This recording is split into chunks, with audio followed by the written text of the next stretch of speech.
ఈరోజు పరిశుద్ధ గ్రంథంలో నుంచి యోహాను సువార్త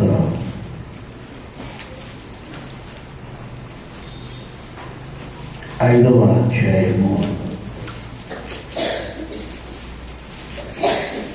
14వ వాక్యాన్ని ఒకసారి మనం చదువుకున్నాం.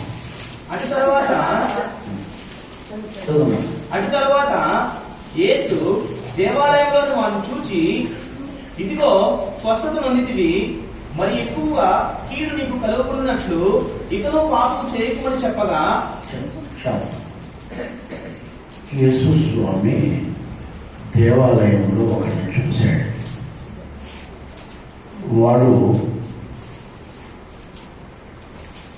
వాడిని చూసి ఏమంటున్నాడంటే, లేదైనా నువ్వు స్వస్థత పొందావు కాబట్టి ఇక మీదట పాపం చేయొద్దు. ఒకవేళ పాపం చేస్తే ఇంకా అధికమైన కీడు నీ మీదకి వస్తుంది అన్నాడు. వాడు ఏ స్థితిలో ఉన్నాడో మీకు తెలుసా అండి? 38 సంవత్సరాల నుంచి వాడు రోగంతో వచ్చాడు. ఎన్ని సంవత్సరాలు అండి? 38 సంవత్సరాల నుంచి వాడు రోగంతో పడి ఉంటే వాని పైన కనికరపడి దేవుడు ఏం పడ్డాడట? కనికరపడి వాడిని స్వస్థపరిచి పంపించేశాడు. వాడు ఇలాగే చర్చిలో కనిపిస్తే, దేవాలయంలో కనిపిస్తే, ఒరే నాయనా నువ్వు స్వస్థత పొందావు కాబట్టి ఇక మీదట నువ్వు పాపము చేయొద్దు అన్నాడు. ఎట్లండి? ఎట్లా అంటే మనం అందరము దేవుని స్వస్థత పొందామా లేదా? నేను స్వస్థత పొందామా చేయొద్దని కొంచెం గట్టిగా పైకెత్తండి, స్తోత్రం చెప్పండి. ఇప్పుడు వాడికి కాదు చెప్తానది, దేవాలయంలో కూర్చున్న మనం కూడా దేవుడు చెప్తా ఉన్నాడు, మీరు స్వస్థత పొందితిరి కాబట్టి ఇక మీదట కీడు రాకుండా మీరు పాపము చేయొద్దండి అన్నాడు.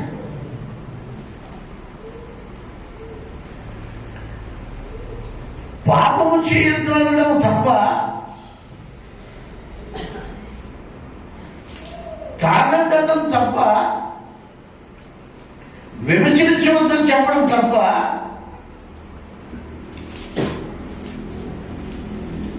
దొంగలించొద్దని చెప్పడం తప్ప,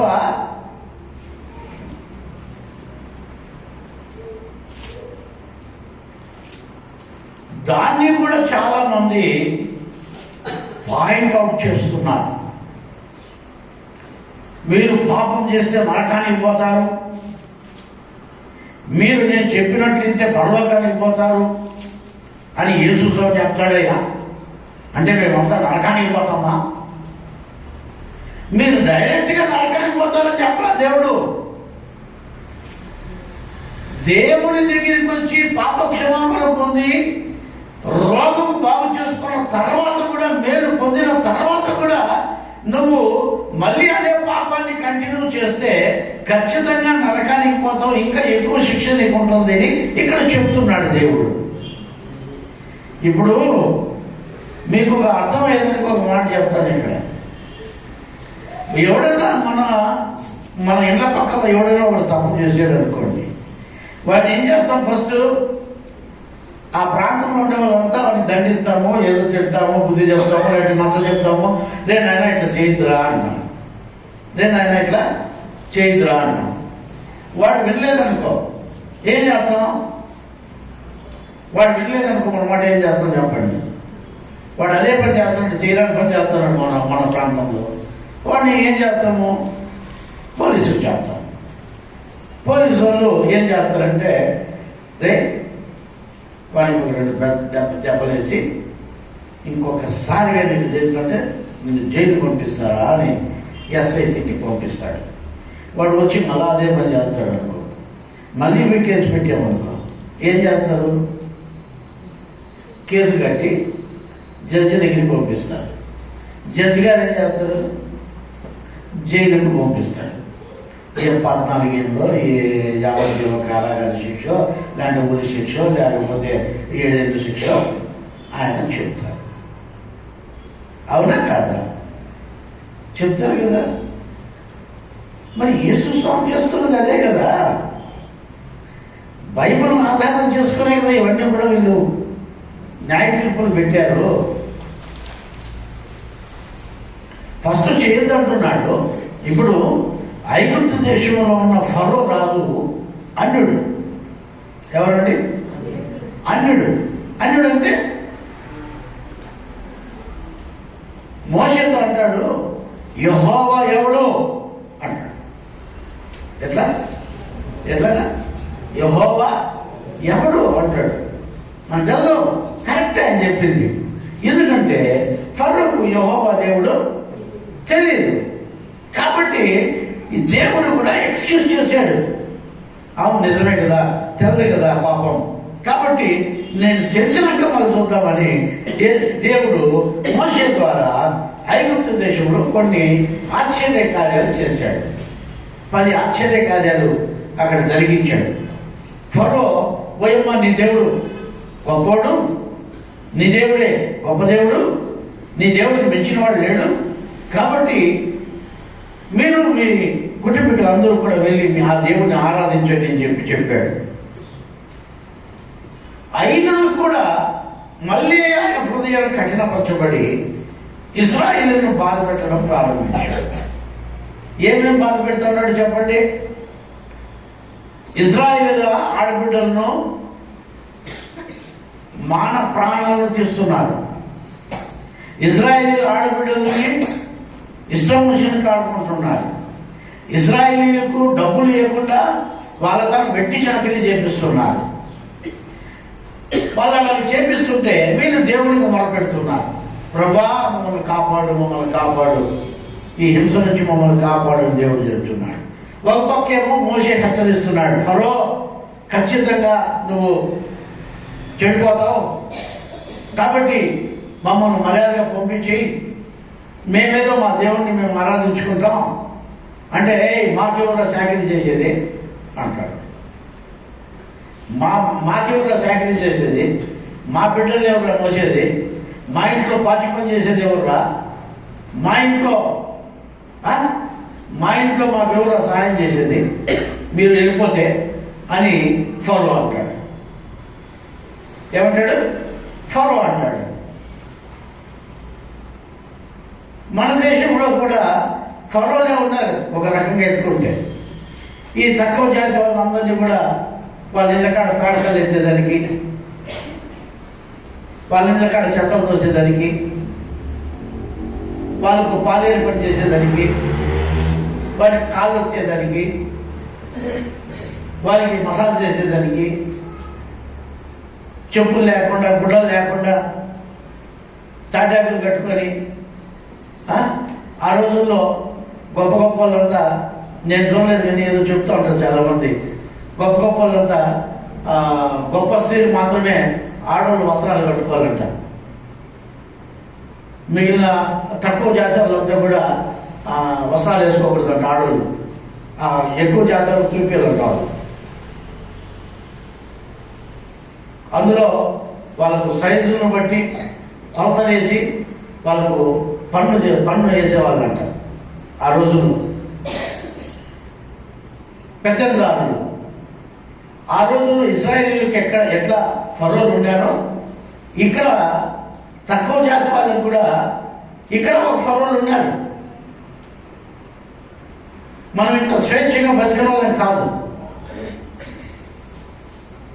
ఏ అయ్య దగ్గరనో పాలు ఏర్పాటు చేసుకోవాల్సిన వాళ్ళం మనమంతా. మీకు అర్థమవుతుందా?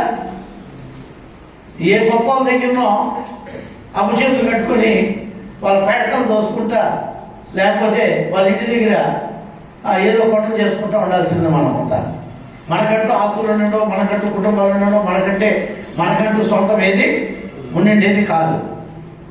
అలాంటి పరిపాలనలో నుంచి దేవుడు యేసు స్వామి జోక్యం చేసుకొని ఆ రోజు ఐగుప్తు దేశంలో ఫరో చేతిలో నుంచి ఇజ్రాయెల్ ఎలా విడిపించాడో మన దేశంలో కూడా అలాంటి బానిసత్వంలో నుంచి మనం అందరినీ కూడా దేవుడు విడిపించాడు.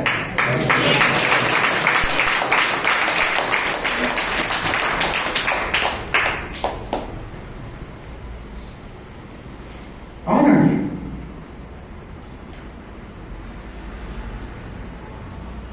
ఈ భారతదేశంలో ఉన్న మనలను ఆ దేవాది దేవుడు జోక్యం చేసుకోకుండా ఉంటే అదే బానిసత్వంలోనే మనం ఈ రోజుకి కూడా ఉండాల్సిందే. స్వాతంత్రం అనేది ఏమి మనకు వచ్చేది కాదు. అంటే మనం ఎంత ఫ్రీగా వాక్ స్వాతంత్రం కానీ లేకపోతే మేము కూడా మనుషుల మీద చెప్పుకునేంత స్థితిలో మనం ఉండే వాళ్ళము కాము. అది ఈ రోజుల్లో కూడా కొన్ని చోట్ల జరుగుతూ ఉంది. నేను మొన్న కడప ప్రాంతాలకు వెళ్ళాను. ఆ కడప ప్రాంతానికి వెళ్ళినప్పుడు ఒక మారుమూల పల్లికి వెళ్ళాను. ఆ పల్లిలో ఆ పేరు మోసి ఒక రెడ్డి గారు ఉన్నారు. ఆ రెడ్డి గారి ఇంటికి వెళ్ళాను నేను. సరే, ఆయన సాయంత్రం పూట నన్ను అలాగా బయట తీసుకొని పోయాడు. బయట తీసుకొని పోతే ఆయన నేను ఇద్దరము, ఇంకా కొంతమంది మా వెనకాల కొంతమంది బాడీ గార్డ్స్ కూడా కొంతమంది వస్తున్నారు. ఆయనకు అనుచరులు అందరూ కూడా వెనకాల వస్తున్నారు. ఈయన వచ్చేది చూసి స్త్రీలు అలాగే ఎన్నికి పరిగెత్తున్నారు. ఆ వీధిలో ఆ ప్రాంతం అంతా కూడా అలాగే పరిగెత్తున్నారు వెనక్కి. రెండవది, ఒకవేళ పొరపాటున ఎవరైనా వచ్చేసారంటే ఈ గోడలకు ఆ ఇళ్ళ పక్కన దాని పక్కన గోడ ఉంటుంది కదా, ఆ ఇళ్ళ గోడలకు అట్లా బల్లులాగా అతుక్కుంటున్నారు. ఆయన వెళ్ళిపోయేంత వరకు, మేము వెళ్ళిపోయేంత వరకు కూడా అదే చేశారు ఆడపిల్లలందరూ కూడా. అక్కడ నేను పొలాల కాటికి అక్కడ వెళ్ళాం. మేము ఏదో చూసుకున్నాం, ఏదో మా కార్యక్రమాలు ముగించి ఇంటికి వచ్చాం. ఇంటికి వచ్చిన తర్వాత కాలు చేతులు కడుక్కొని నేను అడిగాను ఆయన రెడ్డి గారిని, ఏమండి ఇప్పుడు కూడా ఇట్లే ఉంది, ముందులాగానే ఇప్పుడు కూడా ఇక్కడ ఇలాగే జరుగుతుందంటే అదంతా ఏం లేదు, మాకు భయం అంటే కాదు, మేమంటే గౌరవిస్తారు అన్నాడు. గౌరవం అయితే అట్లా గౌరవిస్తారా? కాదు కదా. కాదండి, అయ్యగారు వస్తున్నారంటే, రెడ్డి గారు వస్తున్నారంటే అయిపోయి వాడి కంటే ఒక సెంటు భూమి ఉండకూడదు. వాడు తెల్ల షర్ట్ వేసుకుంటే అయిపోయాయి. తెల్ల షర్ట్ వేసుకొని వచ్చినావా అయిపోయింది పని. వాడు నిసాలు నూనె పెట్టకూడదు. వాడు తలకు నూనె పెట్టకూడదు. గుడ్డ కట్టకూడదు, మంచి గుడ్డ కట్టకూడదు. లేకపోతే ఇంకోటి చేయకూడదు. ఎంతసేపు వాళ్ళు బాధ్యత దాకా వాళ్ళ ఇళ్ళ కాడ మనము మన బిడ్డలు అందరూ కూడా పని చేసుకుంటూనే ఉండాల్సిందే. అటువంటి ఫరోలు మన దేశంలో ఎంతో మంది ఉన్నారు. వాళ్ళే మనల్ని పరిపాలించారు. వాళ్ళు చేసిందే శాసనం. వాడు చంపేసి రావాలా, వాడు కొడితే కొట్టించుకోవాలా, కొడాలు కొడితే కొట్టించుకోవాలా, వాతలు పెడితే వాతలు పెట్టించుకోవాలా. వాడు మన బిడ్డలను తీసుకుపోయి, మన ఆడబిడ్డలను తీసుకుపోయి వాడు పాడు చేసినా కూడా మనం మౌనంగా ఉండాలా. అలాంటి స్థితిలో నుంచి దేవుడు మనల్ని కాపాడాడు. హల్లెలూయా. ఫరోను కూడా అలాగే కాపాడు. అలాగే ఫరో చేతుల నుంచి కూడా ఇశ్రాయేలును కాపాడాడు. ఇప్పుడు దేవుడు తప్పన్నామా? నాకు విరోధులు ఎవరైనా బాధ పెడితే, నా బిడ్డలను బాధ పెడితే నేను మిమ్మల్ని శిక్షిస్తానని తప్ప? మోషే చెప్పాడు, రే నాయనా, నువ్వు ఎంత చెప్పినా నువ్వు వినడం లేదు, ఇదిగో నీ ఇంట్లో నా కొడుకుని చంపేస్తాడు నా దేవుడు భద్రం అంటే. ఆయన కొడుకుని చంపేస్తాడు నా మీ దేవుడు అంటే వీళ్ళు బిడ్డను ఎంతమందిని చంపేచ్చు నువ్వు? వీళ్ళ బిడ్డలు ఎంతమందిని చంపేచ్చు నువ్వు? నల్లోట్లో కొట్టి చంపేచ్చా? నల్లోట్లో కొట్టి చంపేచ్చా? నల్లోట్లో కొట్ట లేకుండా ఇప్పింది మనం పరిగెత్తించదా ఆడబిడ్డల్ని? కాదు కదా. దేవుడు అన్యాయస్తుడు కాదు, పక్షపాతి కాదు. ఎవరైతే బాధలు పడుతుంటారో, ఎవరైతే పేదరికంలో లేకుంటే ఎవరైతే కష్టాల్లో ఉంటారో వాళ్ళను ఆదుకుంటాడు. వాళ్ళను ఆదుకుంటాడు, వాళ్ళను దేవుడు కాపాడుతాడు. దిక్కులేని వారికి దేవుడే దిక్కు అంటారు కదా, అట్లా దిక్కులేని మనలాంటి వాళ్ళకు దేవుడే దిక్కు. ఇప్పుడు పెద్ద సౌకర్యంతో మనం పెట్టుకున్నామనుకో, వాడు ఏమైనా చేస్తాడు. పెద్ద పలుకుబడి ఉండేవంతో పెద్ద పెద్ద అధికారులు మనం పెట్టుకున్నామనుకో, మనల్ని వాడు ఏమైనా చేస్తాడు. అలాంటి వారి చేతిలో నుంచి దేవుడు కాపాడుతూ మనల్ని ఆయన బిడ్డలుగా మనం చేసుకున్నాడు. దేవుని వాక్యం మీరు వింటే దేవుడు మనల్ని ఆశీర్వదిస్తాడు, దేవుడు మనల్ని దీవిస్తాడు. ఇక్కడ వాక్యం చెప్తుంది, ఇక మీదట నువ్వు పాపం చేస్తే ఇంకా అధికమైన కీడు నీకు వస్తుంది అంటున్నాడు దేవుడు. అంటే పాపం చేస్తే, తప్పు చేస్తే శిక్ష వస్తుందనే తప్ప. ఇప్పుడు పెద్దలు చెప్తారు, పోలీసులు చెప్తారు, వినకపోతే జడ్జి గారు ఏం చేస్తారు? జైలుకు పంపిస్తారు. ది లాస్ట్ జడ్జిమెంట్ వచ్చి దేవుడు జడ్జిమెంట్ చెప్తున్నాడు, ఏదైనా నువ్వు ఇట్లా చేసినావు అంటే ఇట్లా పోతావు భద్రం అని. దాన్ని హెచ్చరిక అంటారే కానీ శిక్షిస్తానని కాదు. అది నిన్నువే పట్టుకున్న అందరినీ చంపేస్తానన్నాడు దేవుడు. కానీ దేవుడి మాటకు లోబడి వాళ్ళు పశ్చాత్తాపడిన దానికి దేవుడు మనం చెప్పలే. ఎందుకంటే వాళ్ళ పశ్చాత్తాపం వచ్చింది, వాళ్ళు చేసే పాపాలు విడిచిపెట్టుకున్నారు.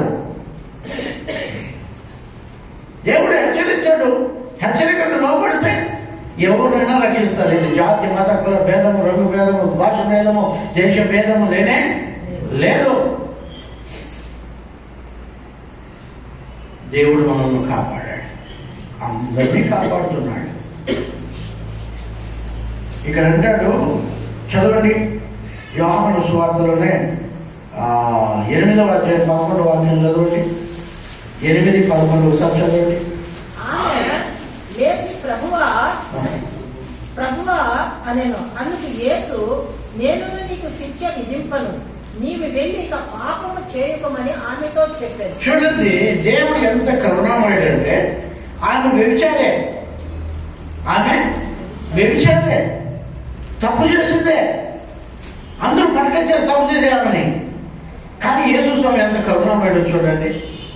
ఏం చెప్తున్నాడంటే, ఏమైనా చంపేయండి అని చెప్పడంలే, ఒరే నాయన మీరు తప్పు లేకపోతే ఆమె కొట్టండి రా అంటున్నాడు.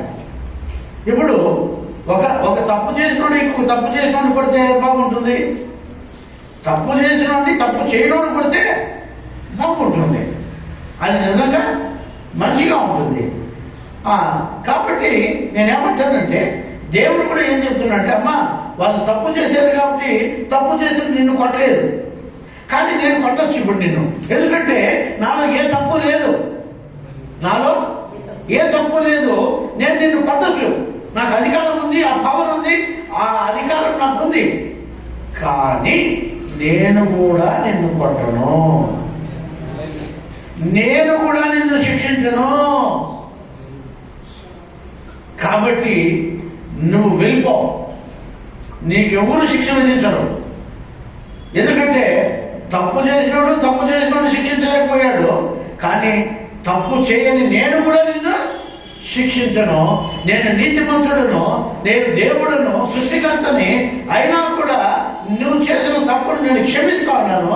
కాబట్టి ఇదిగో నీవు ఇక మీదట తప్పు చేయొద్దు, ఇక మీదట నువ్వు తప్పు చేయొద్దు.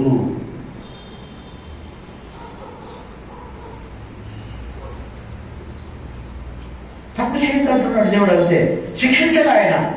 ఎంత ప్రేమామయుడు, ఎంత కరుణామయుడు. నువ్వు ఇక మీదట తప్పు చేయొద్దు నాయన, అమ్మా ఇక మీద నువ్వు అలాంటి పాపాలు చేయొద్దు తల్లి. నిజంగా మనం చేసిన తప్పులకి ఈ వేళకి అందరూ మనం చనిపోవాల్సిందే. ఒక్కడు కూడా బతకడానికి కూడా యోగ్యత లేదు మనకు. ఆ తల్లిని, ఆ రోగిని క్షమించినట్లే యేసు స్వామి నిన్ను నన్ను క్షమించి ఈరోజు దేవుని చర్చలో కూర్చోబెట్టాడు. నిన్ను నన్ను క్షమించాడు ఆయన. ఈరోజు నేను ఇక్కడ నిలబడి వాక్యం చెప్తున్నానంటే అది కేవలం దేవుని భిక్ష.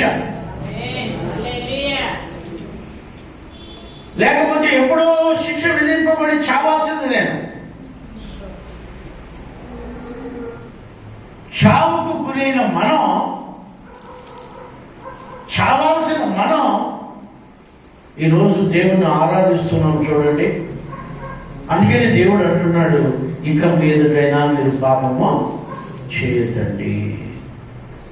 ఎంతమంది చేశారు, బాగానే ఉంది, నేను వాటిని క్షమిస్తున్నాను, అయితే ఇంకన్నా పాపం చేయకన్నా ఉండండి. దేవుడు ఎంత కరుణామయుడండి.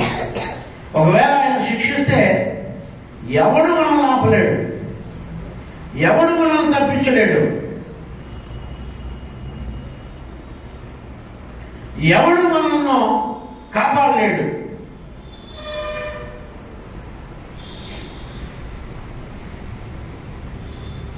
ఈరోజు దేవుని వాక్యం వింటున్న మీరు ఎవరైనా సరే, నా దేవుడు నిన్ను క్షమించేవాడు అంటున్నాడు. క్షమిస్తూ ఆయన ఏం చెప్తున్నాడంటే, ఇక మీదటైనా పాపము చేయకన్నా ఉండు, లేకపోతే నీకు ఎక్కువ కీడు వస్తుంది. నీకు ఎక్కువ కీడు రాకుండా ఉండాలంటే దేవుడు ఇచ్చిన ఈ క్షమాభిక్షని మనము జాగ్రత్తగా కాపాడుకోవాలి, జాగ్రత్తగా కాపాడుకోవాలి.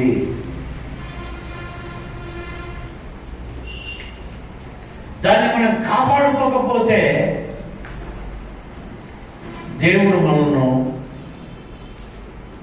ఆ క్షమాపణ మన ఎందుకంటే రాదు. ఎందుకంటే మనం ఇంకా అధికమైన కీడులోకి మనం వెళ్తున్నాం కాబట్టి, అధికమైన ఉగ్రతలోకి వెళ్తున్నాం కాబట్టి, అధికమైన శిక్షలోకి వెళ్తున్నాం కాబట్టి, ఆజ్ఞ అతిక్రమమే పాపం, పాపం వల్ల వచ్చే జీతం మరణం.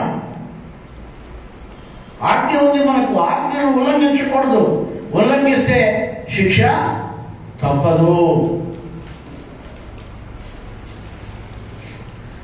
దేవుడు అయితే అట్లా చెప్పేస్తాడా?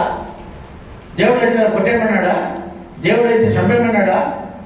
లేదు, క్షమించాడు ఫస్ట్, మళ్ళీ వార్నింగ్ ఇచ్చాడు, ఇంక మీద పాపం చేయొద్దన్నాడు. ఒకవేళ నువ్వు ఇంకా మళ్ళా పాపం చేస్తే అధికమైన కీడు నీకు వస్తుంది అంటున్నాడు. అంతే, ఇంకేం లేదు. నువ్వు చేసే ప్రతి కీడు వలన, ప్రతి పాపం వలన నీకు అధికమైన కీడు కలుగుతుంది. అంటే నువ్వు చేసుకున్న తప్పే నీకు శిక్షగా మారుతుంది. అయ్యా, యేసు స్వామి వచ్చి ఊపిరితిత్తుల్లో చెడు పెడతాడా? లేకపోతే నువ్వు తాగేసి సిగరెట్లు, బీడీలు, పానపాలు, హనుసులు, ఆకు అక్కబట్టి నీ ఊపిరితిత్తులు, నీ కిడ్నీలు, నీ ఇవి పాడైపోతాడయ్యా? ఏడికైపోతాడా చెప్పండి? మనము చేసుకున్న చెడ్డ అలవాట్లను బట్టి మనకు శిక్ష మనమే విధించుకుంటున్నాం. అవునా కదా? మనం చేసే ప్రతి పాపం వల్ల శిక్ష పొందుతున్నాం, శిక్షలోకి వెళ్తున్నాం మనం. అయితే దేవుడు అలాగే చేస్తున్నాడు అందరికీ కూడా. పశ్చాత్తాపడిన వాళ్ళు, మారు మనసు పొందిన వాళ్ళు దేవుడు కనికరించి చావు బ్రతుకుల్లో నుంచి వాళ్ళని లేపుతున్నాడు. హల్లెలూయా, హల్లెలూయా. అలాగే నినివే పట్టణస్తులను కూడా దేవుడు కాపాడాడు. నువ్వు వ్యక్తిగతంగా అయినా, దేశపరంగా అయినా, ఏ విషయంలో అయినా కూడా దేవుడు నిన్ను కాపాడే దేవుడై ఉంటున్నాడు. లేవీయులకు రాసిన పత్రికలో 26 చూస్తే, లేవీయులకు రాసిన పత్రిక 26 అధ్యాయము 23 వాక్యం చదివి 26, 23 శిక్షకుల మూలముగా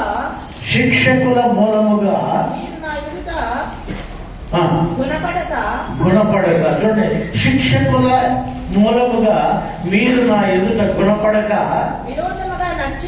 విరోధముగా నడిచిన ఎడల నేను కూడా మీకు విరోధముగా చూస్తారా? శిక్షకులు అంటే మొట్టమొదటిగా శిక్షిస్తారు నిదానంగా, మరి చేయకూడదురా అని చేపట్టి పెడతారు, మళ్ళా నటిపోయింది అంటారు, అంతే కదా. అది వినకపోతే అధికమైన కీడు వస్తుంది, అధికమైన కీడు వస్తుంది. నేను ఈరోజు మీకు చెప్తున్నాను, బాగా వినండి. దేవుని వాక్యానికి మీరు లోపడకపోతే ఎవరు ఏం చేయలేరు. శిక్షకులకు లోబడక అంటాడు అక్కడ. అంటే దేవుడు మనల్ని శిక్షించినప్పుడు, దేవుడు మనల్ని రక్షించినప్పుడు అప్పటికే మనము లోబడాలి, అప్పుడే మనము లోబడాలి. లోబడకపోతే దేవుడే మనకు విరోధంగా అవుతాడంట. దేవుడితో విరోధం పెట్టుకుంటే అవుతుందా? దేవుడితో మనం విరోధం పెట్టుకోకూడదు. ఈ ప్రపంచంలో ఎవరితో విరోధమైనా కూడా దేవుడితో మనం విరోధులు కాకూడదు, విరోధులు కాకూడదు. కొంతమంది దేవుని పట్ల వాళ్ళు చేసే క్రియలు పాస్ట్ గారు ఏమన్నా చెప్పేశారంటే వాళ్ళు చర్చ ఆపేస్తారు, దేవుని సన్నిధికి రాకుండా అయిపోతారు. ఎందుకు అంటే దేవుని స్తోత్రం కలుగును గాక, వాళ్ళ జీవితం అంతా కూడా పాస్ట్కి తెలిసిపోయిందని, వాళ్ళు ఎవరో చెప్పేసినారని వాళ్ళు ఏం చేస్తారంటే గుడికి రాకుండా అయిపోతారు. లాస్ట్కు ఆ దేవుడిని విడిచిపెట్టేస్తారు. దేవుడిని విడిచిపెట్టేసిన తర్వాత ఇంకా లాస్ట్కు ఎక్కడెక్కడో పోతారు, తిరుగుతారు. ఇంకంతే. వాళ్ళు శిక్షకులకు లోపడడం లేదు. కాబట్టి అటువంటి వారికి దేవుడు విరోధముగా ఉన్నాడు. దేవుడు ఎవరికి విరోధి? ఎవరైతే శిక్షకులకు లోపడరో వాళ్ళకు దేవుడు విరోధముగా ఉంటాడు. ఎప్పుడైతే చెప్తే లోపడతారో వాళ్ళకు దేవుడు స్నేహితుడుగా మారుతాడు.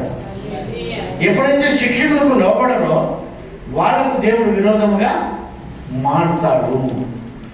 దేవునికి విరోధంగా ఏ ఆయుధమును వర్ధిల్లదు. దేవునికి విరోధంగా నువ్వు ఏమీ చేయలేవు. కాబట్టి నీ జీవితాన్ని సరిచేసుకోకపోతే మనం ఎక్కువ కీడులోకి వెళ్లాల్సిన అవసరత ఉంది. అక్కడ ఏమంటున్నా అంటే 24వ వాక్యం కూడా, నేను కూడా మీకు విరోధముగా నడిచెదను, మీ పాపములను బట్టి ఇక ఏడంతలు మిమ్మల్ని దండించెదను. అబ్బా, మీ పాపమును బట్టి నేను దండిస్తాను తప్ప ఊరికే దండించను. చూడండి, దేవుడు దండిస్తానంటే కూడా ప్రజలు ఒప్పుకోరు ఇప్పుడు రోజుల్లో. దేవుడు అనేవాడు దండిస్తే ఎట్లా, దేవుడు అనేవాడు కొడితే ఎట్లా, దేవుడు అనేవాడు చంపేస్తే ఎట్లా, అట్లా భయపడి నీతిగా బతుకుతారేమో అని దేవుడి ప్రణాళిక. ఇప్పుడు మనం భయపడకపోతే పోలీసు వాళ్ళకి చెప్తాం. పోలీసు వాళ్ళు 4 వేస్తారు, ఆడ పోయి 4 వేసినా కుదురుకుంటారు. కొంతమంది కుదురుకోలేదు అనుకో, ఒక 4 ఏళ్ళు జైలుకి వేసినారు అనుకో, మళ్ళీ వచ్చి మట్టసనంగా బతుకుతారు. ఒకవేళ వాడు దానికి కుదురుకోకపోతే యావజ్జీవ కారాగార శిక్ష అంటారు. వాళ్ళకి ఏమంటారు? వాడు సత్యేంత వరకు జైల్లోనే. ఎందుకంటే వాడు మాట్లాడాడు. ఏమయ్యా జడ్జి అట్లా శిక్ష ఇస్తే సరిపోతుందంటే నిజమే. మన ఇండియన్ లా ప్రకారం ఏదైనా తప్పు చేస్తే వాళ్ళకి శిక్ష పడుతుంది ఖచ్చితంగా. ఒకవేళ జడ్జి గారు ఏదైనా క్షమించి క్షమాభిక్ష పెడితే చెప్పలేదు, మాట్లాడని ఏమన్నా హోప్స్ ఉంటే. ఒకవేళ ఎందుకన్నా మరణశిక్ష విధిస్తే ఆ మరణశిక్ష వాళ్ళు మన దేవుని స్తోత్రం ఒక అవకాశం మన ప్రభుత్వం కల్పించింది. ఏం కల్పించిందంటే రాష్ట్రపతికి మనము ఒక లేఖ పెట్టుకోవచ్చు.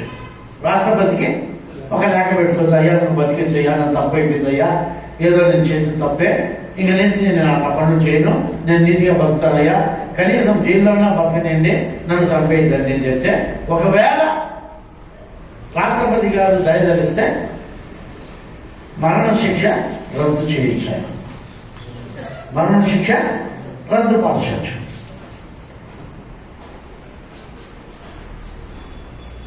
మరి దేవుడు కూడా అదే కదా చేస్తున్నారు. మన చట్టాల్లో ఏమున్నాయో అదే కదా దేవుడు కూడా ముందు నుంచి అందరికి చెప్పింది. దాని ప్రకారమే కదా చట్టాలు కూడా రూపింపబడ్డాయి.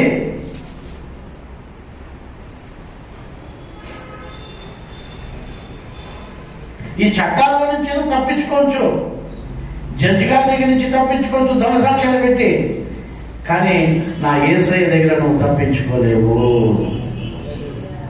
నువ్వు ఎన్ని దొంగ సాక్ష్యాలు చెప్పినా, నువ్వు ఏం చేసినా ఆయన చేతిలో నుంచి తప్పించుకోలేము.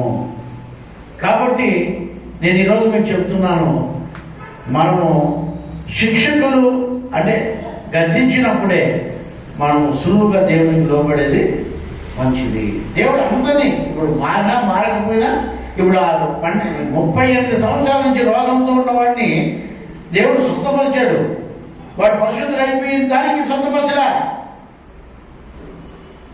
వాడి పైన కనికరపడి స్వస్థపరిచాడు అంతే.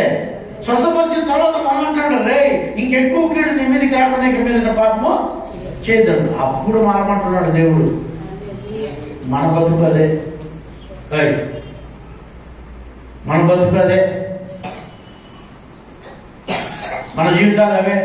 దేవుడు ముందుగానే నేను చంపేయాలనుకుంటే ఎప్పుడు చంపేసాడు. నిన్ను బాగు చేశాడు, నిన్ను స్వస్థపరిచాడు, నిన్ను ఆశీర్వదించాడు. దాని తర్వాత ఇక మీద రిపీట్ చేద్దాం అన్నాడు. ఫరోను కూడా దేవుడు ఉన్నట్టు చంపేలా, వాళ్ళ సైన్యాన్ని చంపేలా, లేకపోతే ఆ దేశంలో తెగులు పుట్టించలే, ఫరో కొడుకుని చంపేలా, అన్ని చెప్పిన తర్వాత వినకపోతే చంపాడు. నీకు అర్థమైందా? అన్ని చెప్పినప్పుడు వెళ్ళే ఆయన ఇంకా రెచ్చిపోయాడు. ఇంకా పేదలను బాధ పెట్టడం, కష్టపెట్టడం, చంపడం, వాళ్ళ బిడ్డలను బాధ పెట్టడం చేస్తే దేవుడు సహించలేక ఆయన కుమారుణ్ణి ముత్తాడు. ఆయన కుమారుణ్ణి చంపేయాలనుకుంటే ఎంతసేపు అండి? అసలు దేవుడికి అసలు మాటే అవసరం లే.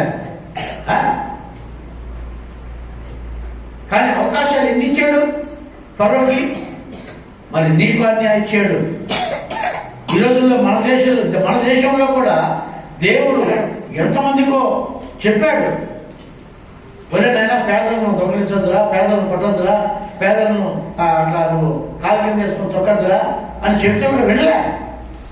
మరి దేవుడు వాళ్ళ చేతుల్లో నుంచి, బానిసత్వం నుంచి మనల్ని విడిపించి మనం కూడా చదువుకోవడానికి, మనం కూడా స్కూల్కి వెళ్ళడానికి, మనం కూడా బాగా విద్యా బుద్ధులు నేర్చుకోవడానికి దేవుడు అవకాశాన్ని కల్పించాడు. Praise the Lord. హల్లెలూయా. అప్పటికైనా నన్ను తెలుసుకుంటారేమో నా బిడ్డలని, భారతదేశంలో ఉన్న జనులు అప్పటికైనా నన్ను తెలుసుకుంటారేమో అని దేవుడు ఇటువంటి స్వాతంత్రాన్ని దేవుడు మనకి ఇచ్చాడు. దీన్ని మీరు ఉపయోగించుకోకపోతే అధికమైన కీడు మనకుంది. ఎవరైతే ఈ దేవుడిచ్చిన స్వాతంత్రాన్ని ఉపయోగించుకోకపోతే అధికమైన కీడు మనకుంది. బానిసత్వం నుంచి విడిపించాడు, రోగాల నుంచి విడిపించాడు, మరణాల నుంచి విడిపించాడు, శాపముల నుంచి విడిపించాడు, శిక్షల నుంచి విడిపించాడు, స్వతంత్రులుగా చేశాడు. ఇప్పటికైనా మనము మన శేష జీవితం దేవునికి సమర్పించి ఆయన చెప్పినట్టు మనం లోబడి జీవించకపోతే అధికమైన కీడు నీకు ఉంది అని చెప్తున్నాడు. అదే నిత్య నరకం, అదే నిత్య నరకం.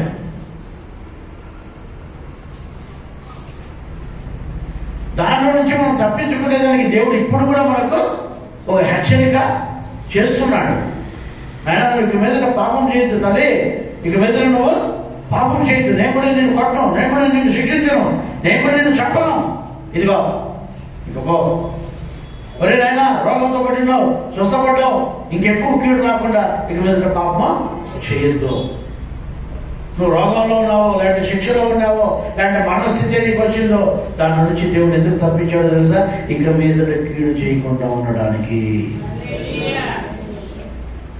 రోగం వస్తుంది, కొంతమందికి శాపాల నుంచి, కొంతమందికి రోగాల్లో నుంచి, కొంతమందికి మరణంలో నుంచి, కొంతమందికి భయంకరమైన అపాయాల్లో నుంచి దేవుడు కాపాడతాడు. కొంతమందికి దయ్యాల్లో నుంచి, కొంతమందికి శాతబడుల నుంచి, కొంతమందికి మరణకరమైన రోగాల్లో నుంచి ఎందుకు తెలుసా? ఇంకెక్కువ కీడు మనకు రాకుండానట్లు ఇక మీదట పాపము చేయొద్దు అంటున్నాడు. మనోళ్ళకి ఏమంటే ఈ బాధ తప్పింది అనుకో మళ్ళీ చర్చిలో కనపడదు, మళ్ళీ గుడికి రారు. ఏమమ్మా ఆ పొద్దు మా ఇంటిలాగా ఈ గుళ్ళోనే కూర్చుంటామో, గుళ్ళోనే కూర్చుంటామో, మా ఇంటి ఇల్లాదు లాంటి ఇంకొంతమంది అంటారు మా ఊరే మేము దేవుని నమ్ముకుంటాం సార్ అంటారు మా దగ్గరికి వచ్చి. ఈ అద్భుతం జరిగితే, ఈ కార్యం జరిగితే మేము ఇట్లా చేస్తాం సార్, అట్లా చేస్తాం సార్ అనే మాటలు చెప్తూ ఉంటారు. మళ్ళీ వాళ్ళు మామూలు స్థితిలోనే ఉంటారు. అధికమైన కీడు వాళ్ళతో పొంచుకొని ఉంది. అధికమైన కీడు మన మీదికి రాకుండాన్నట్లు మనము దేవునిలో మనం జీవించాలి, దేవునిలో మనం బ్రతకాలి. ఇక్కడ వాక్యం చెప్తున్నాడు. ప్రకటన గ్రంథం 21వ అధ్యాయం, ప్రకటన గ్రంథం 2వ అధ్యాయం 21వ వాక్యం చదవండి. ప్రకటన గ్రంథం 2వ అధ్యాయం 21వ వాక్యం. మారు మనసు పొందుటకు నేను దానికి సమయం ఇచ్చింది గాని అది తన జారత్వం విడిచిపెట్టి. చూడండి, నేను మీకు మారు మనసు పొందుటకు సమయం ఇచ్చాడట. అబ్బా, దేవుడు ఎట్లా వాడు చూడండి, దేవుడు ఎట్లా వాడు చూడండి.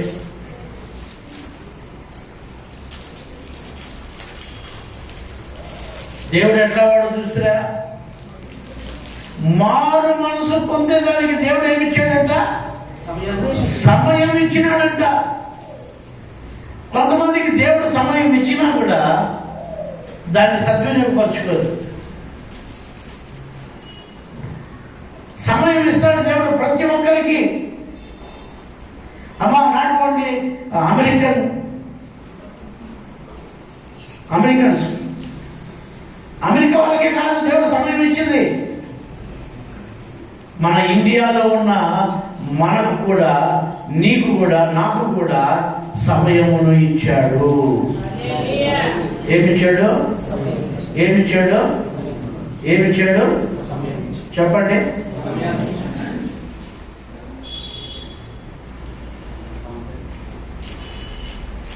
అయిపోయి ఉంటేనమ్మా.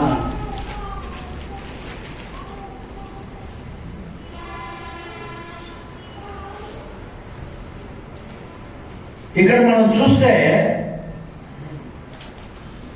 సమయం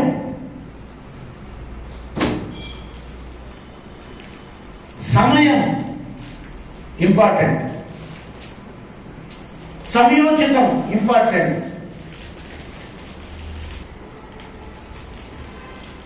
సమయము సమయోచితం.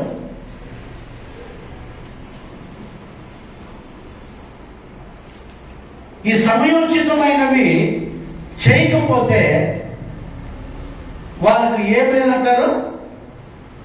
మేనర్స్ లేదంటారు. అవునా? ఏముండదు? మేనర్స్ లేదు. సమయోచితంగా చేయాలి. కొంతమంది పెద్దలు చెప్తారు, రే ఆ పని చేసేటప్పుడు తినదురా అంటే నేను అతుకొని తింటాను అంటారు కొంతమంది. అట్లా వాళ్ళు ఎవరేం చేయలేరు కదా. అట్లా వాళ్ళు ఎవరేం చేయలేరు. మీరు బాగా గమనించండి. దేవుడి వాక్యానికి లోబడకపోతే, విధేయత లేకపోతే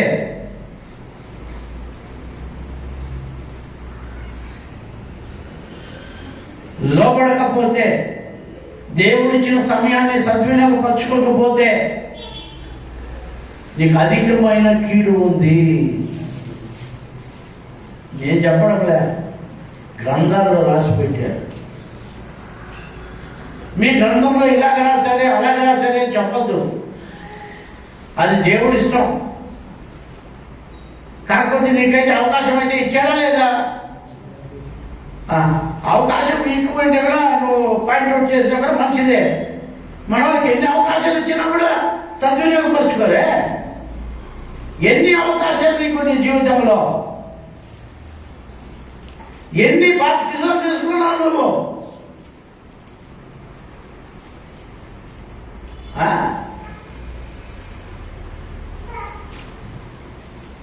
ఒకడు నాకు బాప్తిజం ఇస్తారని వచ్చినాడు. ఆ నీళ్ళకి పిలుచుకుని పోయి బాప్తిజం ఇద్దామనుకుంటే నేను ముంచగానే వాడే మన తాండోడు లేస్తాడు, మొన్న తాండోడు లేస్తాడు, మొన్న తాండోడు లేస్తాడు, మొన్న తాండోడు లేస్తాడు. నేను వచ్చేసి ఎన్నిసార్లు మునుగుతావు మునుక్కోరాడు.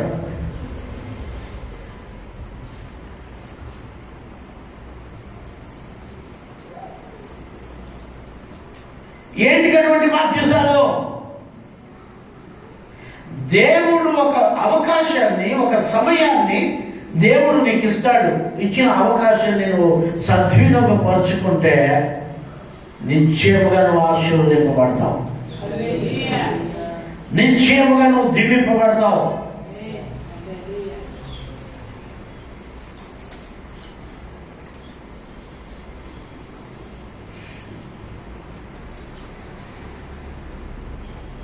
దేవుడు వాక్యం వినండి, దేవుడు ఆశీర్వదిస్తాడు మిమ్మల్ని. చదవగా మాట ప్రకటనలో, మారు మనసు పొందుటకు నేను దానికి సమయం ఇచ్చితిని గాని, అంటే ఆయనకు ఆమెకు సమయం ఇచ్చితిని గాని, అది తన జాగ్రత్త విడిచిపెట్టి, అది దేశం కావచ్చు, అది ప్రాంతం కావచ్చు, ఒక వ్యక్తి కావచ్చు, ఒక ప్రాంతం కావచ్చు. అయితే దానికి సమయం అనేది ఇచ్చితిని గాని నేను దాని జాగ్రత్త అది విడిచిపెట్టి మారు మనసు పొందనొల్లదు. జాగ్రత్త విడిచిపెట్టిన రోజుల్లో, వ్యభిచారాలు విడిచిపెట్టిన రోజుల్లో, సొంత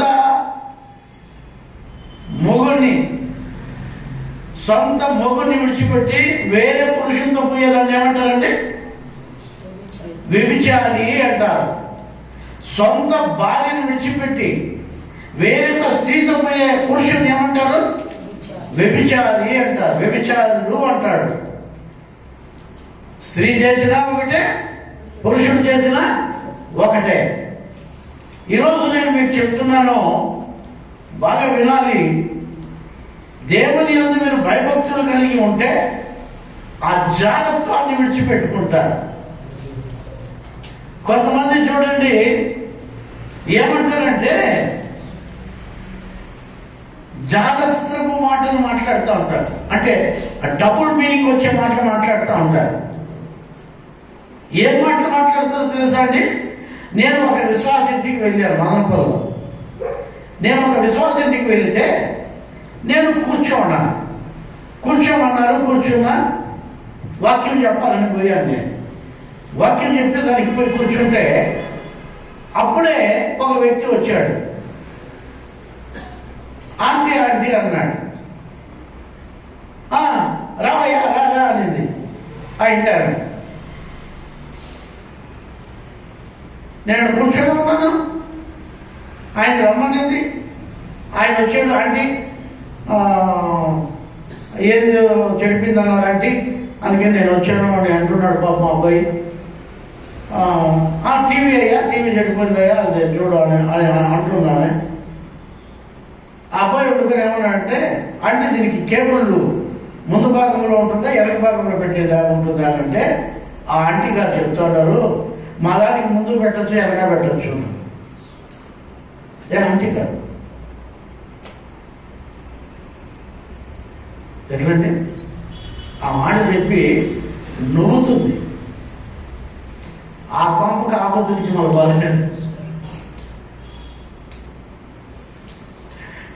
అంతే లాస్ట్ ఆ కొంప.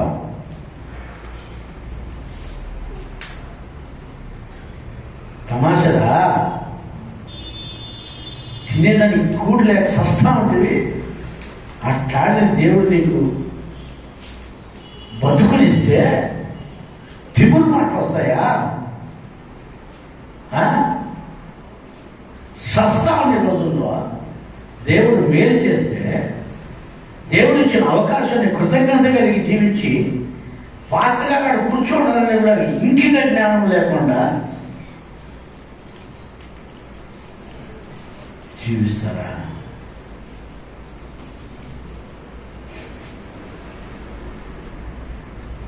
తమాషరా, దేవుడిచ్చిన ఈ అవకాశాన్ని మీరు పోగొట్టుకున్నారనుకోండి. ఒక ఆమెలాగే దేవుడిని నమ్ముకొని, యేసయ్యని నమ్ముకొని మళ్ళీ విడిచిపెట్టి మళ్ళా లోకంలోకి వెళ్ళింది. లోక కార్యాలు తిరిగింది బాగా. ఎక్కడికి పోతే అక్కడ తిరిగేది. యాడంటే ఆడే, ఒకరోజు ఈడ, ఒకరోజు ఆడ, ఒకరోజు ఈడ తిరుగుతూ ఉండింది.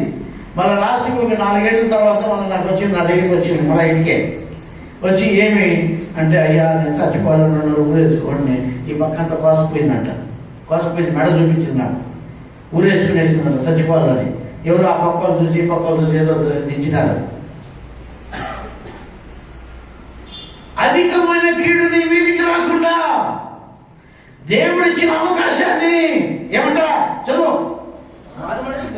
మారు మనసు పొందుటకు దేవుడిచ్చిన ఈ అవకాశాన్ని సద్వినియోగపరచుకోకుండా, నీ జాగ్రత్త విడిచిపెట్టకుండా, నీ జీవితం అంతా తిరుగుతూ తిరుగుతూ తిరుగుతూ ఇష్టానుసారంగా బ్రతుకుతూ ఉంటే నీకు అధికమైన కీడు రాకుండా నీకు పూల వర్షాలు వస్తాయా? ఏం వర్షాలు పడతాయా?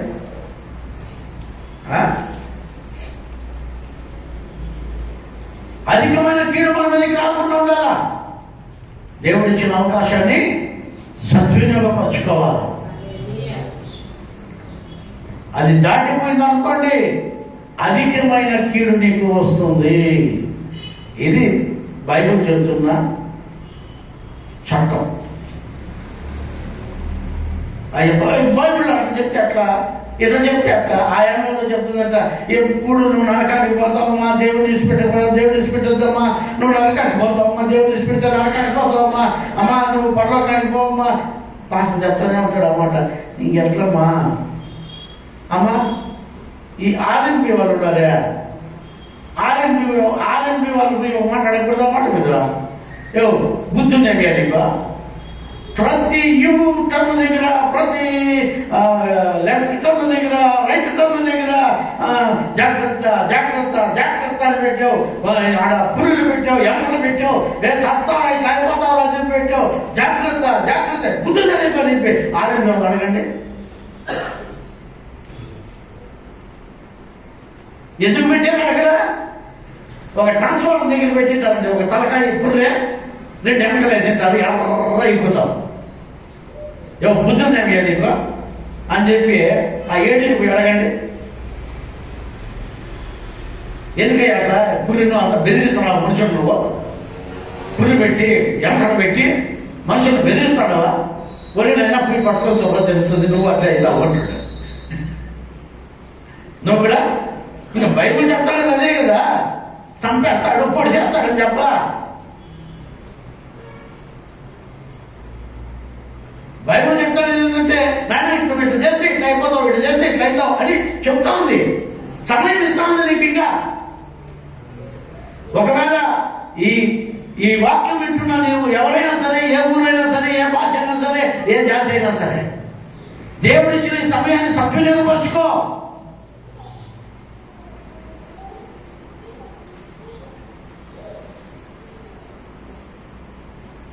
అధిక కీడు రాకుండా దేవునికి లోబడాలి. మనం దేవునికి లోబడాలి.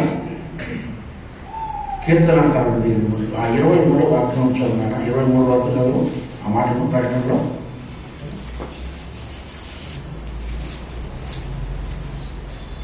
రెండవ అధ్యాయం 23వ వాక్యం.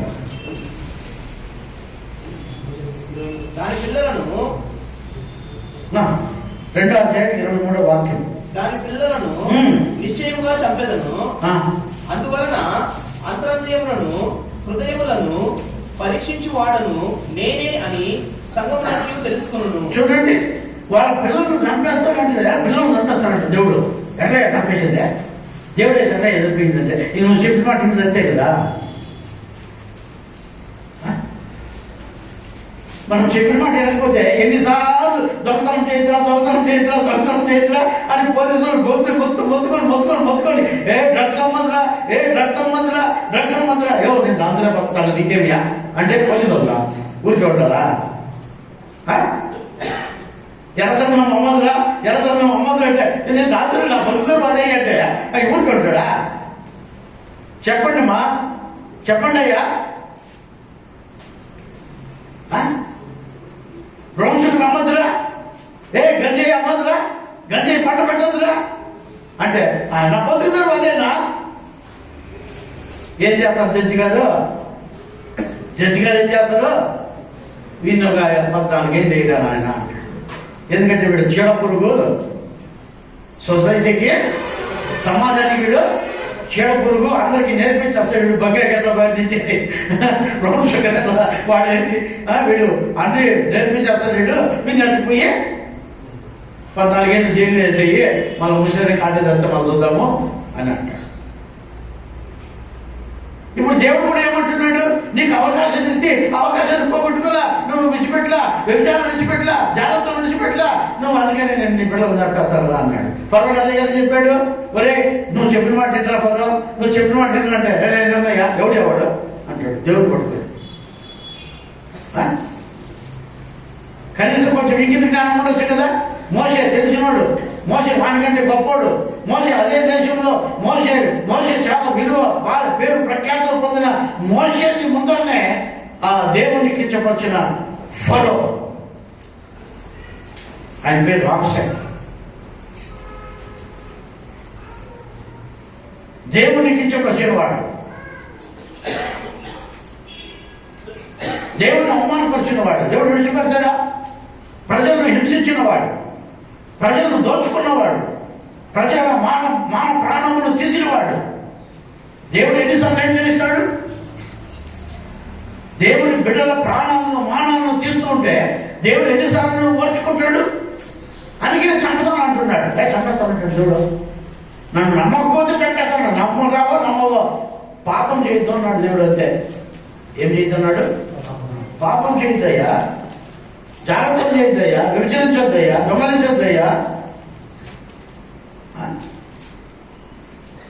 వాటిని మార్చుకోకపోతే దేవుడు ఏమంటున్నాడు? చదువు మళ్ళీ దాని పిల్లలను నిశ్చయముగా చంపెదను, అందువలన అంతరంద్రియములను హృదయములను పరీక్షించువాడను నేనే అని సంగములన్నీ తెలుసుకొనును. అందరూ తెలుసుకోవాల్సిన మాట ఇది. అంతరింద్రియములను 500 రూపాయలు చూస్తాడు, మొదలు మాత్రం చూస్తాడు. నీ హృదయంలో కూర్చొని ఏం ఆలోచిస్తున్నావో దేవుడికి తెలుసు.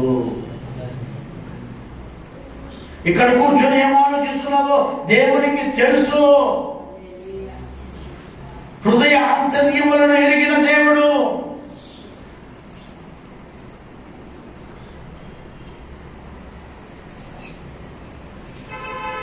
కాబట్టి మనము జాగ్రత్తగా మనం దేవుడు కీర్తనకారుడు రాస్తాడు 118వ కీర్తన 18వ వాక్యం. 118:18 యెహోవా నన్ను కఠినముగా శిక్షించను గాని, యెహోవా నన్ను కఠినముగా శిక్షించాడు. అదేనా? ఎట్లంటే భక్తులు చెప్తున్నాడు ఇక్కడ, యెహోవా నన్ను శిక్షించాడు, అది కఠినముగా శిక్షించాడు, కానీ ఆయన నన్ను మరణమునకు అప్పచెప్పలేదు. చరిత్ర దేవుడు సుడిదామా. హల్లెలూయా, హల్లెలూయా, హల్లెలూయా, హల్లెలూయా. అయ్యా దేవుడు శిక్షిస్తున్నాడు, కఠినంగా కూడా శిక్షిస్తాడు కొంతమందిని, కానీ మరణమునకు అప్పచెప్పడం లేదు. ఇంకా నీకు సాగు రాలేదనుకుంటున్నావా? నాకు ఇంకా పర్వాలేదులే. ఒక ఆయన అనేది మన చర్చలో, నేను ఇన్ని చేస్తాను అక్కడ నాకు చిటికి నేలపడతా కదా, నాకు చిటికి నేలపడతా కదా, నాకు చిటికి నేలపడతా కదా అని. ప్రభా ఆయనకు చిటికి నేలపడతా కలేదు ప్రభా, ఆయనకు చిటికి నేలపడతా కలేదు ప్రభా, ఇంకా ఎన్ని కొంపలు ముంచేస్తుందేమో ప్రభా అని ప్రార్థన చేస్తుంది. ఈ నుంచి పక్క గోసేయి పొడుగు కోసేసి మటసారం వేస్తుంది. మనం తెచ్చాను కాదా సార్ అంటుండా. ఎన్నిసార్లు చెప్పింటాను? 1 కోటి సార్లు చెప్పింటాను. అమ్మ ఇట్లాంటి చేయొద్దమ్మా, అమ్మ ఊళ్ళో కొంపలు ముంచొద్దమ్మా, అమ్మ ఊళ్ళో తాళ్ళు తెచ్చొద్దమ్మా, అమ్మ వాళ్ళ కొంపలు ముంచొద్దమ్మా, వాడి కొంప ముంచొద్దమ్మా, వీడి కొంప ముంచొద్దమ్మా, అమ్మ మీరు ఇట్లా చేయొద్దమ్మా, ఇట్లా పట్టు మంచివి కాదు అని చెప్పి మేము చేసినా పర్వాలే. మాకు సీటుకి నిలబడదా మాకు సీటుకి ప్రభువా, వాళ్ళకి సీటుకి నిలబడతగలేదు ప్రభువా, ఏం ప్రభువా స్వామి సాత్రమైనా అంటే ఎక్కకపోయి పర కోసి బాధేసి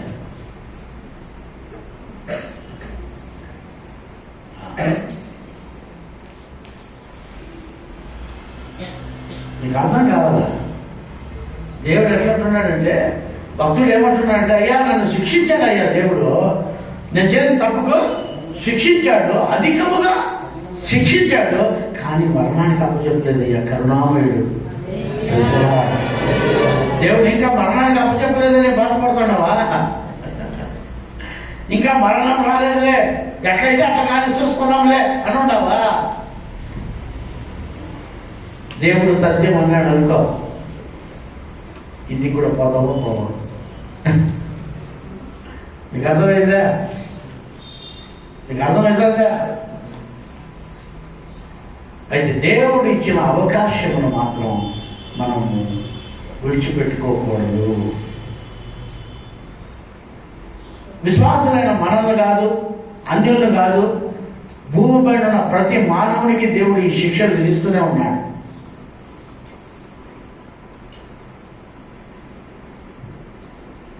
ఈ శిక్షలు విధిస్తూనే ఉన్నాడు.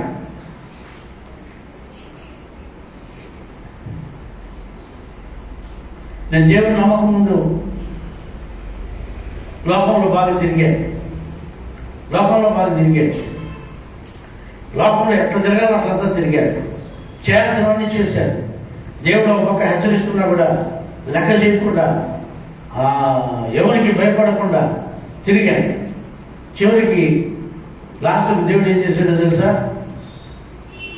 పోలీసులు పట్టుకుని బయటగా చేసాడు. లాస్ట్కి దేవుడు. ఎందుకంటే ఇంట్లో అడగంది ఈదులు అడుగుతుందంట. ఎట్లా? ఇంట్లో అడగంది ఈదులు అడిగిపోతుందంట. ఓహో నాకు అనకూడదులే మాట. దేవుడు అడుగుని మనసులో ఒకరు ఇట్లా చేస్తామని అనుకుని లాస్ట్కు పోలీసులు కొట్టుకుని పోయారు. మన దేవుడిని అడిగాను, ప్రభా ఇసి పెడితే నేను నమ్ముకుంటా స్వామి. మీకు అర్థమవుతుందా?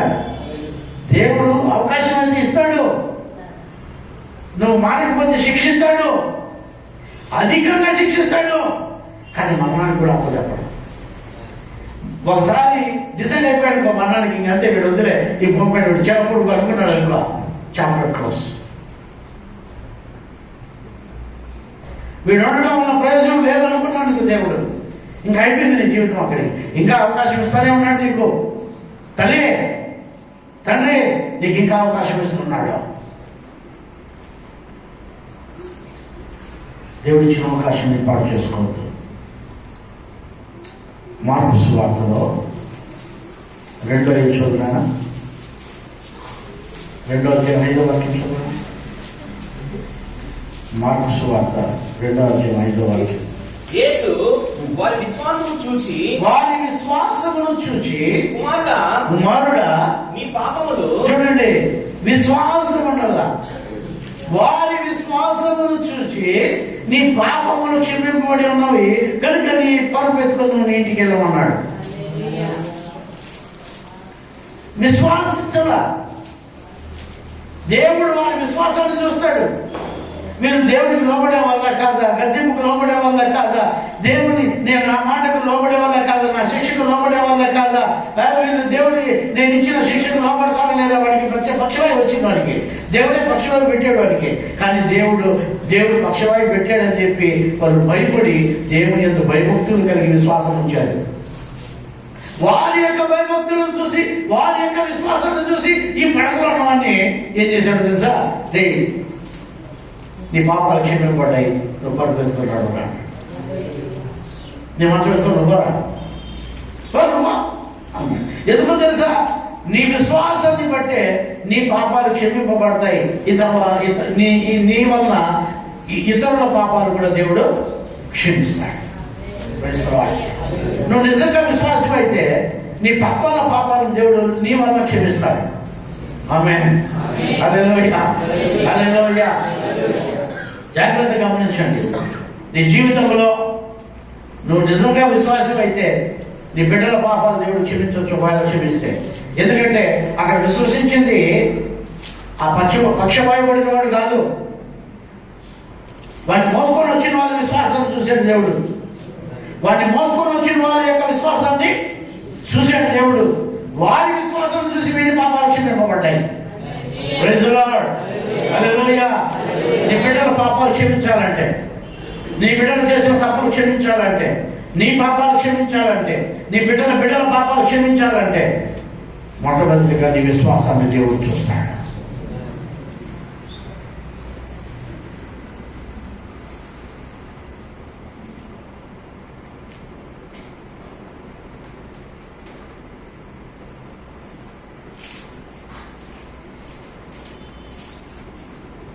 నీ విశ్వాసాన్ని దేవుడు చూస్తాడు.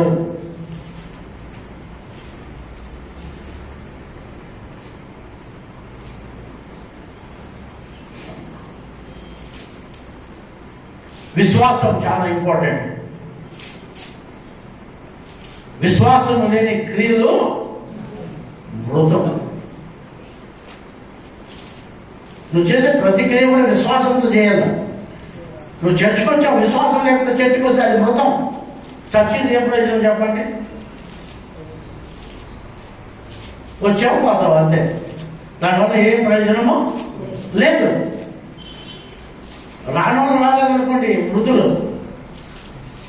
మృతులను ప్రాతి పెట్టుకుంటే వాళ్ళ ఇక మృతులు ఉన్నాయి.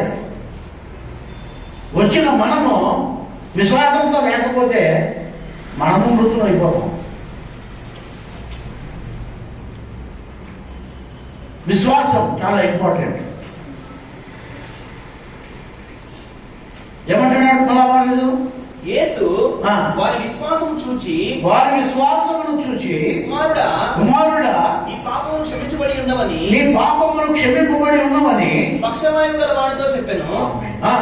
శాస్త్రంలో కొందరు, చూడండి, పక్షవాయువు కలిగిన వాడు నీ పాపాలు అయ్యా, దేవుడు పాపాలు క్షమించే దేవుడయ్యా. ఆయన చంపేసి శిక్షించేయాలని ఆయనకు ఇష్టం లేదు. నీ విశ్వాసం కావాలి ఆయనకి. నువ్వు ఆయన విశ్వాసం ఉంచాలి.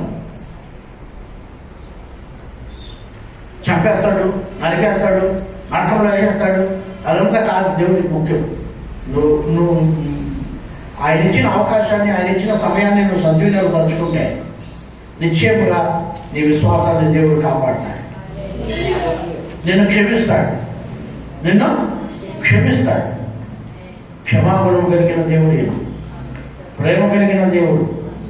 ఏదో ఒక రూపంలో ఒక మనిషిని రక్షించుకోవాలని దేవుడు తాపత్రయపడుతున్నాడు. కక్ష చేతనో లేకపోతే మంచి చేతనో ఏదో ఒక రూపంలో దేవుడు ప్రయాసపడుతున్నాడు ఒక మనిషి మారాలని. పోలీస్ డిపార్ట్మెంట్లో కూడా ఏం ట్రైనింగ్ ఉంటుందో తెలుసా? ఒక మనిషిని చంపేయాలని ట్రైనింగ్ ఇవ్వరు, ఒక మనిషిని మార్చాలనే వాళ్ళు ట్రైనింగ్ ఇస్తారు. వాడి యొక్క చెడు అలవాట్లు మాన్పించాలన్న దీంతో వాళ్ళకి ట్రైనింగ్ ఇస్తారు పోలీస్ డిపార్ట్మెంట్లో. నీకు అర్థమవుతుందా? రెండవది, వాళ్ళను థర్డ్ డిగ్రీ పెట్టండి, దాంట్లో వాళ్ళని బెదిరించండి, వాళ్ళని కొట్టండి, అండ్ తిట్టండి. కొంతమంది చూడండి, ఎంత కొట్టినా ఎంత తిట్టినా వాళ్ళు వినరు.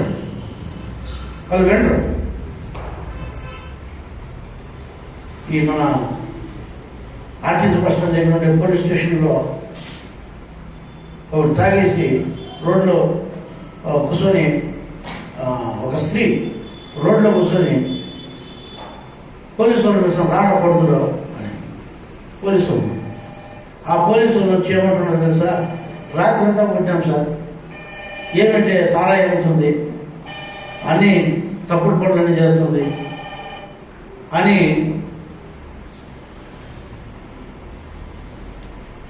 అక్కడ చూస్తే, అందుకనే కొట్టాము, అరెస్ట్ చేసాము, ఎందుకు లేక దరిద్రం అని చెప్పి పక్కనే వదిలేసి ఇంటికి పోకుండా పోలీస్ స్టేషన్ ముందు కూర్చొని పోలీసు వాళ్ళు తిడతా ఉంది సార్ అంటే ఇప్పుడు వాళ్ళకి మారు మనసు లేదు, పశ్చాత్తాపము ఆమెలో లేదు. ఆమె జీవితంలో ఇక మారదు. దేవుడు ఎన్నిసార్లు గద్దించినా లోపల వానికి హఠాత్తుగా నాశనం వస్తుందని దేవుడు చెప్తున్నాడు. దేవుడిచ్చిన అవకాశాన్ని, దేవుడిచ్చిన సమయాన్ని మారు మనసు పొందాలి. మనము ఏం పొందాలమ్మా? మారు మనసు పొందాలా. మారు మనసు పొందితే అప్పుడు దేవుడు మనల్ని ఆశీర్వదిస్తాడు, అప్పుడు దేవుడు మనల్ని దీవిస్తాడు. యెషయా గ్రంథం 38:20 ఒకసారి. యెషయా 38. మన జీవిత దినములన్నీ యెహోవా మందిరంలో తంతి వాద్యములు వాయింతుము. మన జీవిత దినములన్నీ కూడా మందిర ఆవరణంలో తంతి వాయిద్యాలు వాయిస్తూ ఉండాలి. మందిర ఆవరణంలో ఉండాలి మనము. ఎప్పుడంటే జీవితమంతా, జీవిత కాలం అంతా, ఈ జీవిత కాలం అంతా కూడా మనము దేవుని మందిరములో ఉండాలి, దేవుని మందిరములో జీవించాలి. మనం దేవుని విడిచిపెట్టకూడదు, దేవుని వాక్యాన్ని విడిచిపెట్టకూడదు, దేవుని ఆలయాన్ని విడిచిపెట్టకూడదు. ఎంతమంది ఈ రోజుల్లో ఇలాంటి స్థితిలో ఉన్నారు? ఈరోజు ఎంతమంది దేవుని ఆలయాన్ని విడిచిపెట్టారు? వాళ్ళ జీవితాలకు దేవుడు ఏం చెప్తాడు?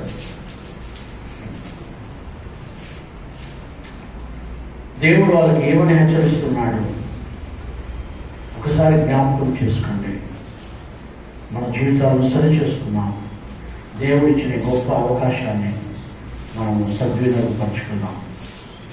ప్రార్థించుకున్నాం. కళ్ళు మూసుకుని అందరూ కళ్ళు మూసుకుని ప్రార్థన